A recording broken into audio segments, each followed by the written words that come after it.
Og karon mga ka-idol, nalang ko'y gustong i-share ninyo no.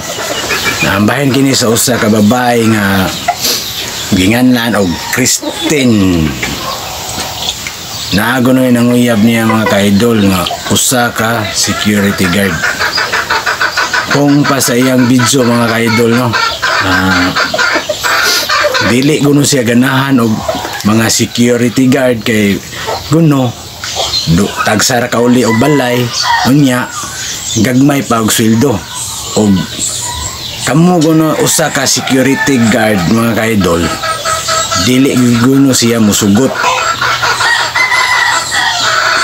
Pong pa sa iyang video mga ka-idol no, ganahan guno siya usa ka dagahan siya siman, pulis ug uban pa kanang mga dagkog sweldo. Mao guno na iyang gusto mga ka-idol.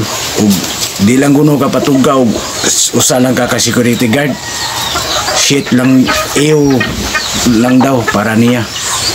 Ug karon mga ka-idol paminawan niya ang iyang video ug kamo na bahala ug unsa inyong komento mga ka-idol.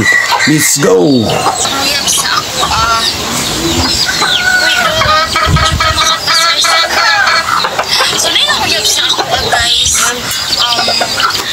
Usa siya ka security guard.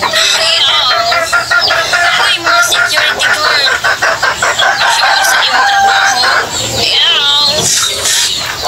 Sa tinuod lang guys, medyo ko ganag mga security guard. Gamay ra kay sweldo.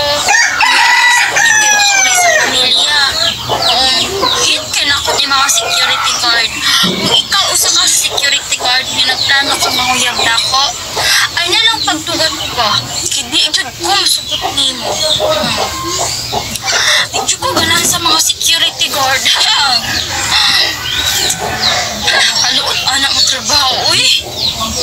Ang gusto din na ako kay ganang mga dagkog sweldo. Like, seaman,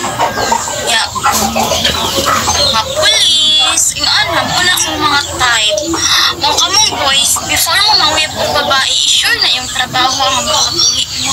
Oo, makabuhi man, pero kuan lang ka ng tama-tama lang po na ka ng sa isa ka ano, ulo ka beses. Medyo po ganan ang isang kahit, isang mukha lang. Gusto lang ka ng dakong sweldo. Napukoy tayo mo shopping, dili anong ilaag ka sa imong partner, pero sa mga palengke lang dapit. So sa ka ng mga restaurant na mga mahalon, like so ka mga sityo, asa kayo sundon mo na mo. Hit kayo na ko yung mga sityo ay yung magtugad-tugad pang web sa ko mga sityo ha, hindi mo maka-afford.